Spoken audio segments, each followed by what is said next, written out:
Hey guys, this is Andy from the future. What's up? If you're watching this video, this is part one of the video. When I first made the video, I was originally just gonna upload it into I was gonna upload it into like one whole video, but then I put all the content I had filmed over the course of like a week, and it was like 2.5 hours, 3 hours, and I really don't think you guys want to watch 3 full hours of one video. So I'm gonna break it up into pieces. So this is the first part. So it'll be 3 parts, I think. Yeah, 3 parts. So enjoy. All right, guys. So what we're gonna do today, after I recorded the first part of this video and then managed to completely fuck up what I was doing, we're going to take apart this Kizer tie-in. I know some people pronounce it Titan, but it's tie-in.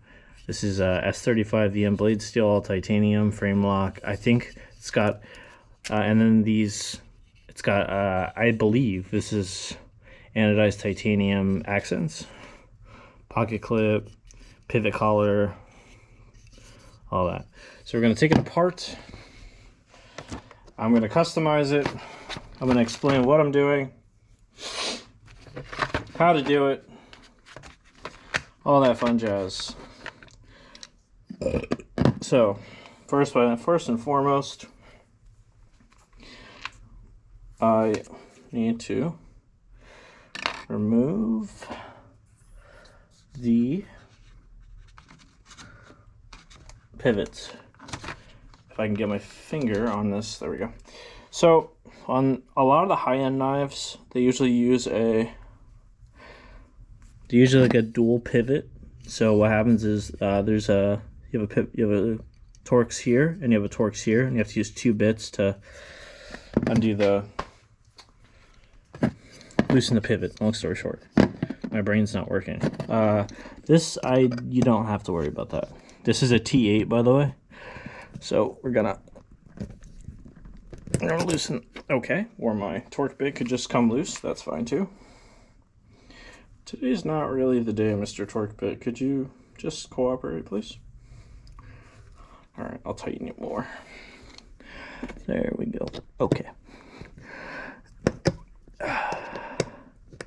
Sometimes the manufacturer really tightens down on this shit. You're probably asking, well, yeah, that makes sense. They also put Loctite on this stuff, so they make sure people can't just take their knives apart and then lose their parts. Which, I'll be honest with you, sometimes I've been guilty of doing. I don't necessarily lose the parts. It's more like I inappropriately misplace them. I eventually find them because I usually put parts in containers. Sorry, I'm trying to separate containers off the view here to put the parts in. I always have a bunch of like these containers you can buy from the store for like meal prep and whatever. I got a bunch of them for taking knives apart. So more than likely, the rest of these screws are probably going to be T6s. I usually like it when they make my job easy, and it's all T8s, but why the fuck would they make my job easy? That's no fun, right? So, to the T6. If I can get it out of the package.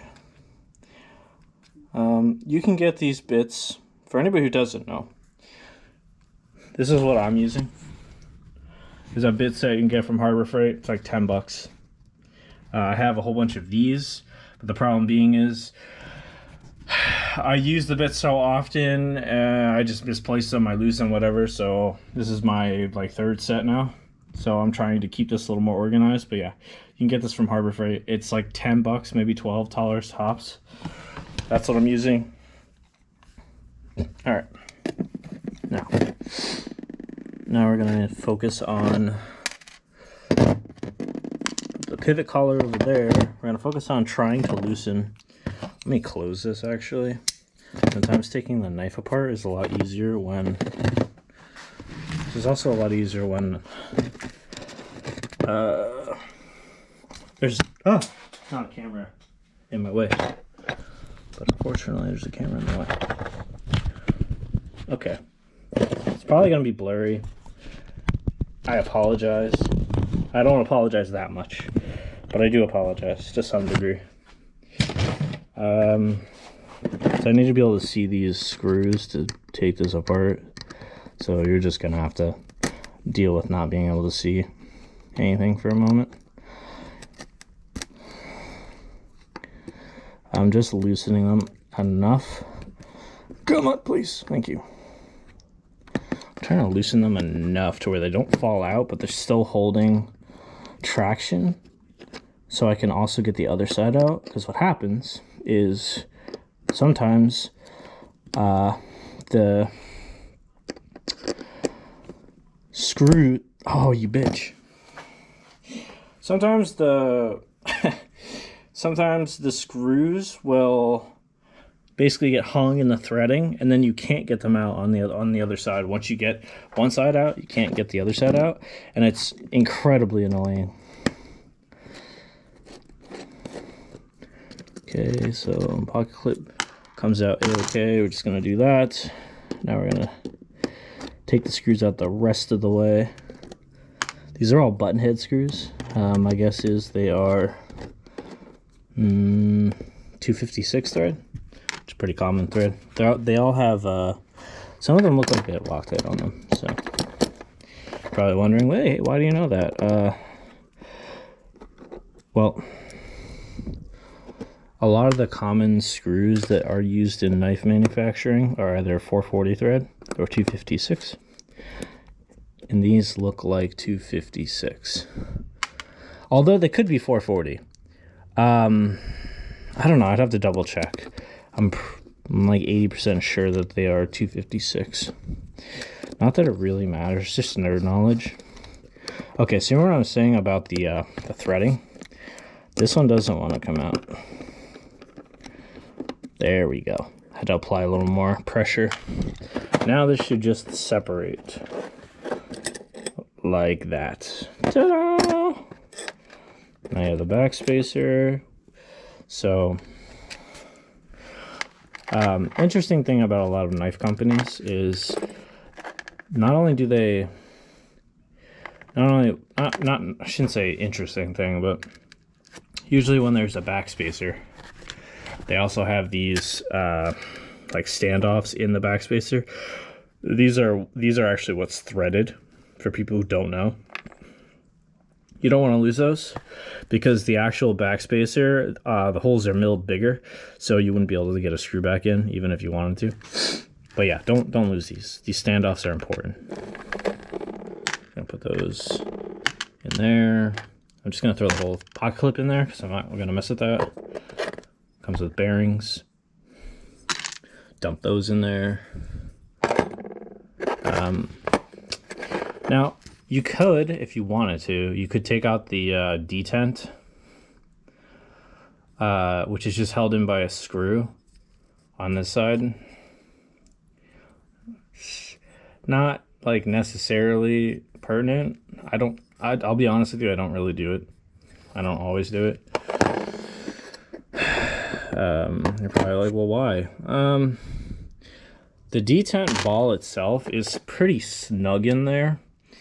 And the way I plan on customizing this knife, we're going to heat anodize it. I'm going to sand it down first. Then we're going to heat anodize it. I'm going to show you everything. But usually it doesn't affect this metal too much because the heat's not focused in one spot. It's a gradual heat up. And even then, like, I just don't really worry that much about it, to be quite honest with you. Is that the appropriate thing to do? I don't know. I'll be honest with you. I'm going to tell you a little secret about life. There's really nothing that's appropriate or inappropriate in terms of doing something a certain way. If you get results, you get results, right? Now, I will say this before people jump to the comments and they're like, wow, that sounds idiotic. Realistically, I should probably take this out. So we're going to do that. But you don't always have to. If you're going to anodize this knife through voltage, you don't have to worry about that. But heat anodizing it, I normally honestly wouldn't really bother that much. It wouldn't matter to me. Because again, it's really not going to do that much. It's not going to cause an issue. Anyway. Okay, now we have the knife apart. Do I want to do the pocket clip?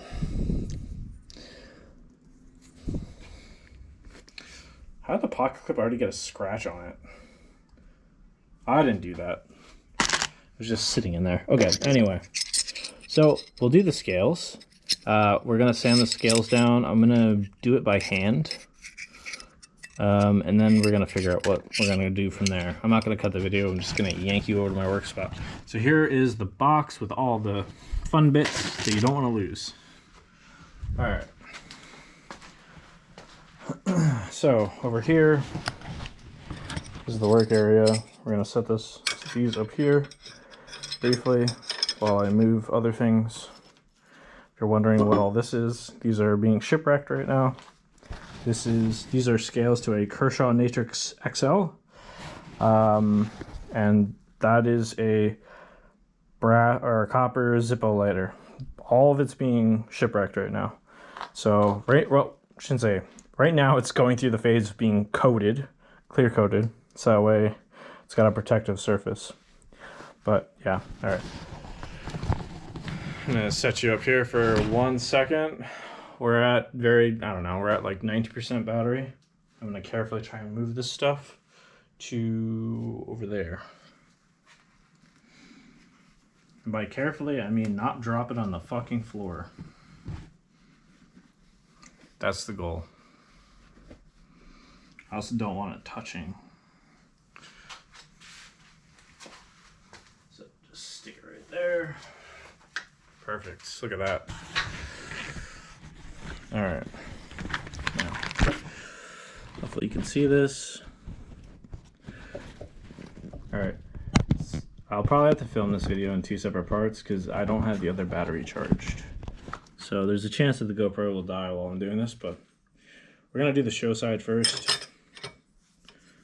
Show side scale first.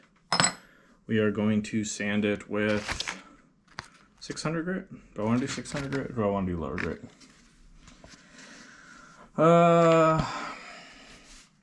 do, I don't know if I have 400 grit. Do I have 400 grit? I do have 400 grit. Nope, that's 1000 grit. I lied to myself. Fuck.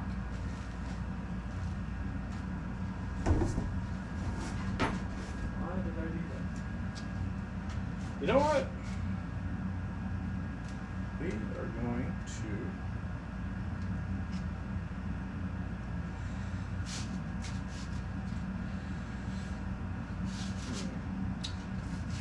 It's a little much, but let's have fun with it.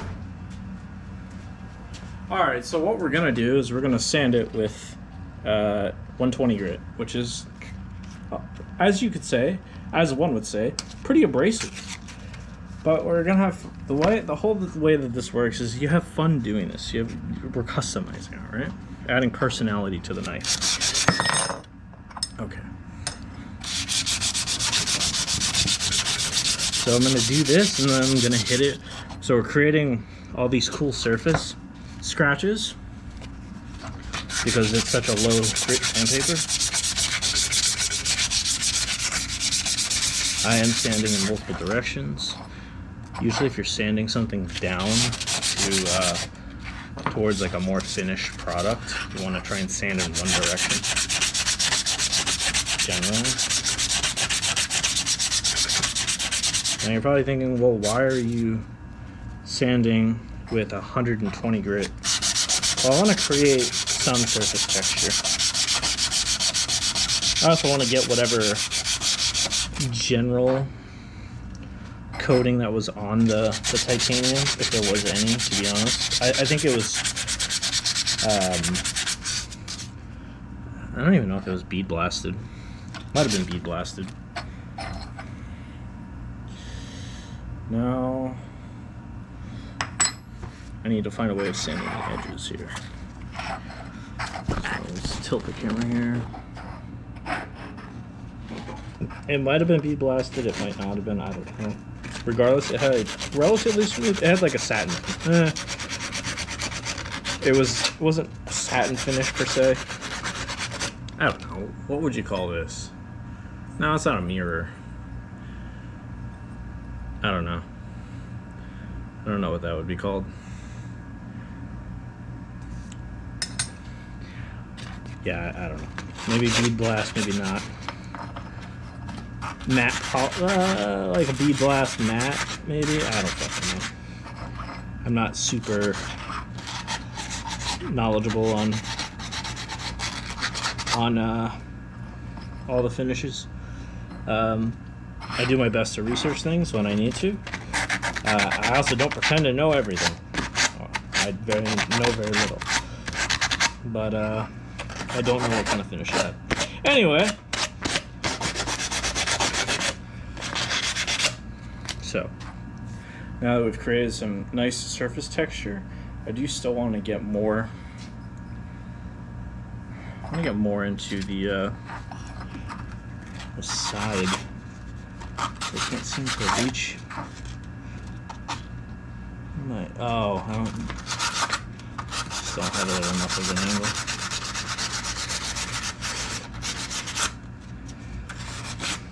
Okay.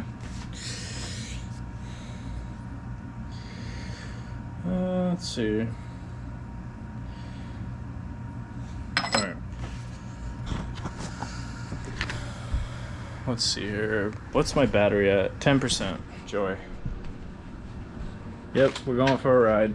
Okay. You're like, "Wow, being kidnapped. Where am I going? Ah!" Nope, you're not being kidnapped. You're just going over here. I gotta put this lower.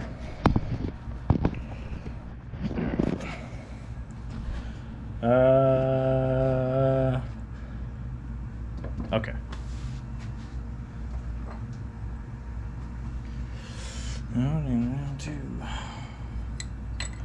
So we're going to, I'm gonna try and sand this a bit better on a vise.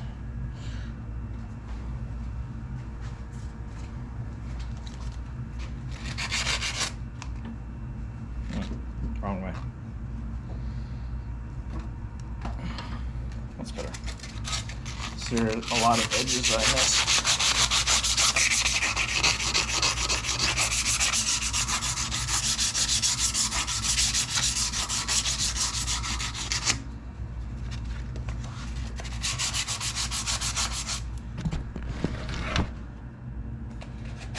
Probably like, wow, it's like watching a silent horror movie or something. I can't see shit. Well, welcome to my world.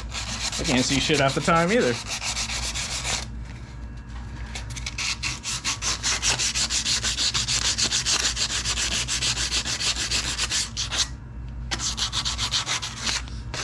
Alright, let's flip it around.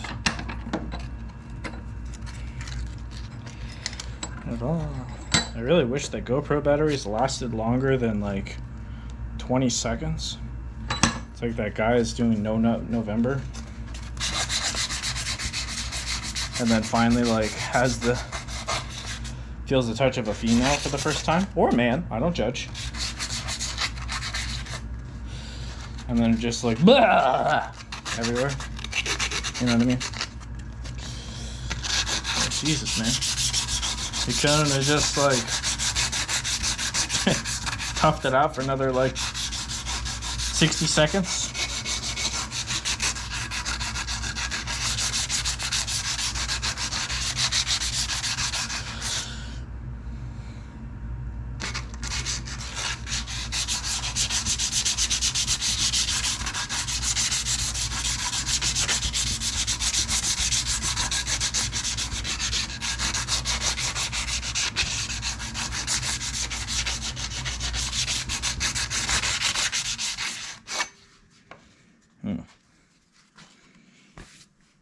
That looks like one fucked up scale.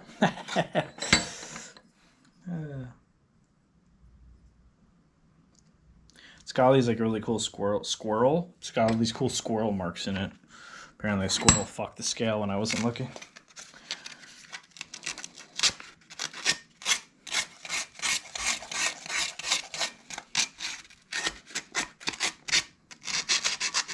I would really like this too. I'm just gonna go to the battery, guys. So if this GoPro just like cuts out randomly, if the video just cuts out randomly, I apologize. Trying to get on all like the nooks and crannies. Remember, just like when you bathe, get all the nooks and crannies. You don't want to be stanky monkey. Ugh.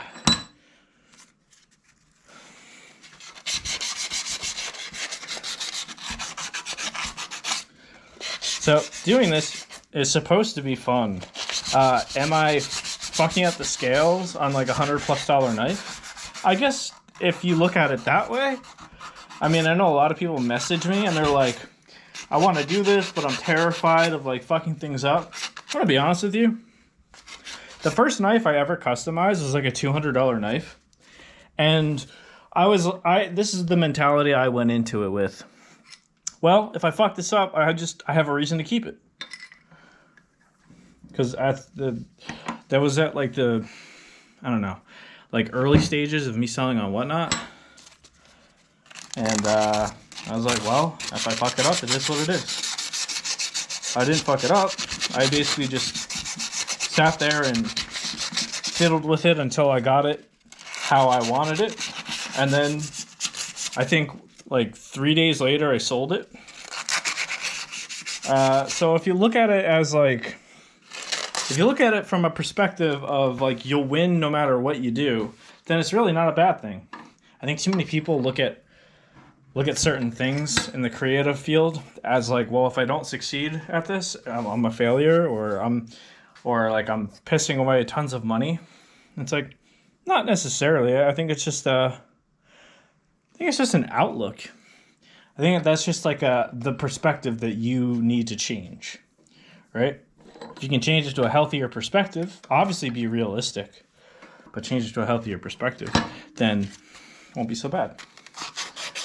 But anytime I customize anything that's expensive or do anything that's expensive that deals with like making something like unique, I'm never worried about like fucking it up per se, because it's just adding more character to something that is a one of one when you think of it, right? That's the whole point of like why people want custom things, because they want that unique aspect. It's special. It can hold some sort of sentimental value to them. I don't mean that in a bad way. I mean, you know, there's so much mass production in the world, and for someone to be able to get something that was like uniquely created because an individual wanted to express themselves, you know, that's special. And there are a lot of people out there who will appreciate that. It takes a lot of courage.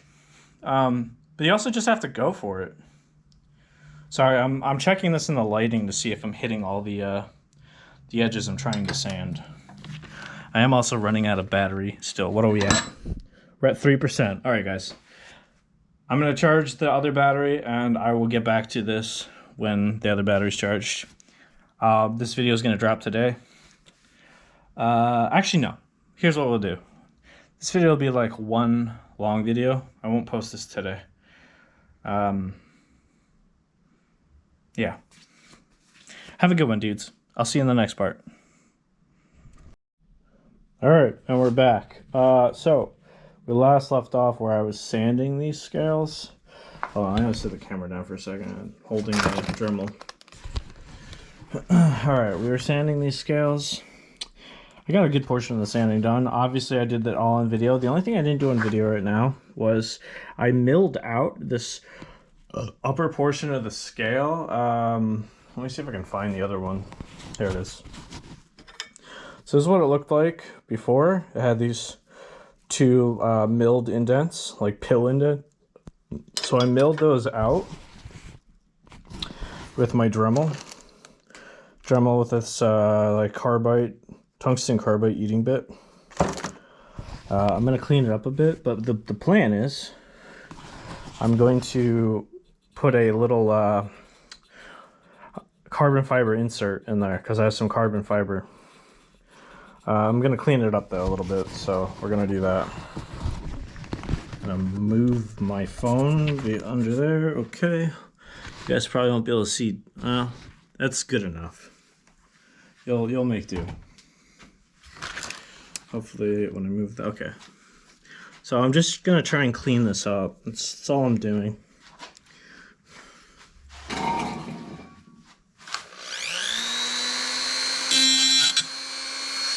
gonna lock this vise down better. Wait for the drill to turn off. That way this won't go anywhere. Okay.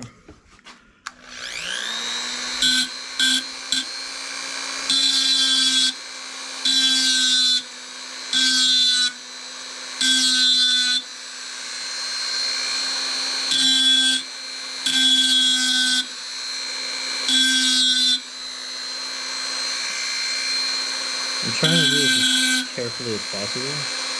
You don't have to do this when you stretch the imagination. I'm just being extra.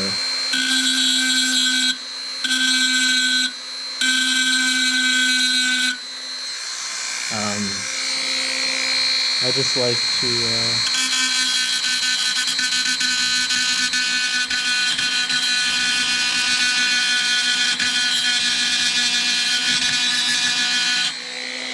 add a little extra pizzazz if I can. And I just thought it'd be a cool idea.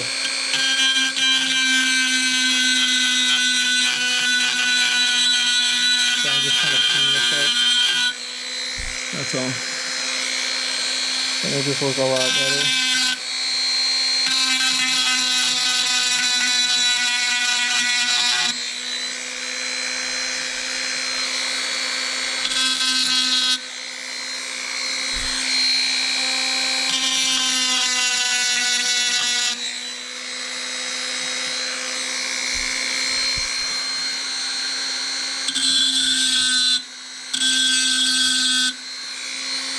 Trying to even that out. I'm also looking at the sides here just to make sure that I'm getting everything even in the actual channel that I'm grinding out. Alright. I think I'm only gonna do this side. I mean, I guess I could hypothetically do this side. We'll do one at a time. We'll see how things go. All right, now what do I do with it? What's it over here? So this is going to be the carbon insert that I'm going to do. I don't know if you guys can see that. Probably can't see it super well, but maybe this side you can see better. So we're going to do a nice little carbon insert. I was thinking about trying another something else, but I don't know. I kind of like how this pops, so I'm gonna try and find a spot that has a good mixture, and we're just gonna cut this on the bandsaw. I need a good chunk of it too. Let's see. I'll cut this end. I'm gonna cut this end. All right, coming with me. Going on an adventure.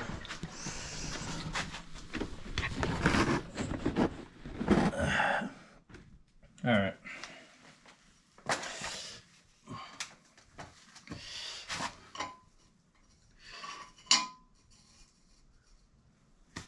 Where is my push block? Push block. Excellent. Okay, we'll just do it this way.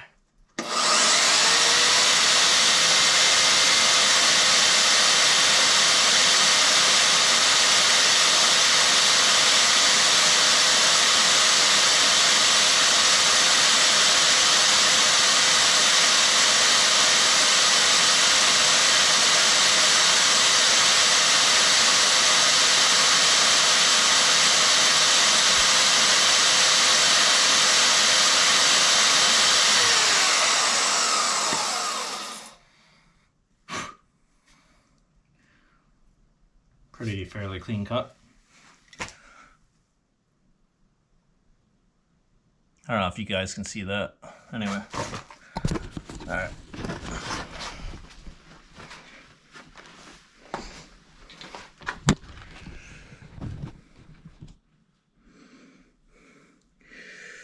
Now,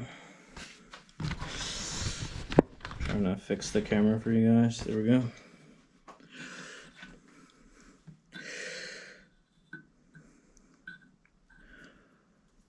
Okay. I'm gonna have to cut it again.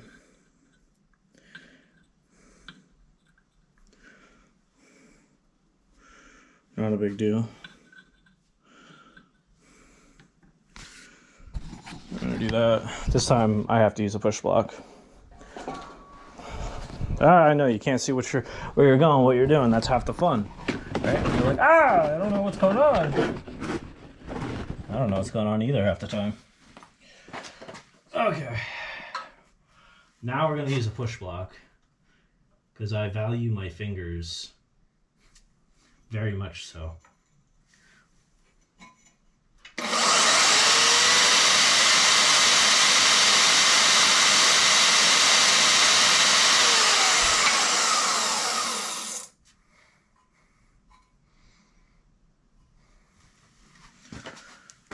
All right.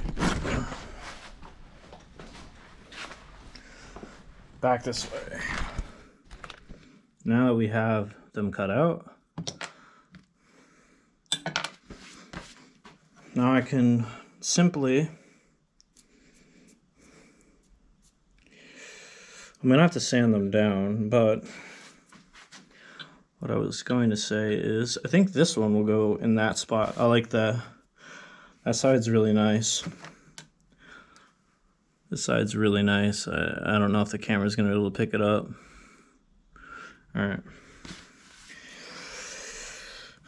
So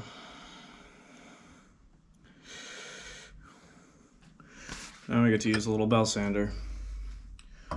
Set everything up there.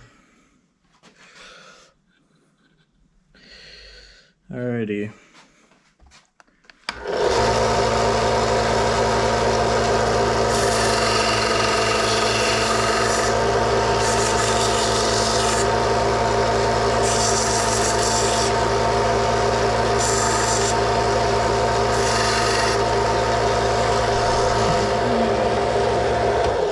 I forgot. I'm sorry, guys. I'm sorry. I forgot. There you go. Now you can see. I'm trying to see how much I need to take off for this to...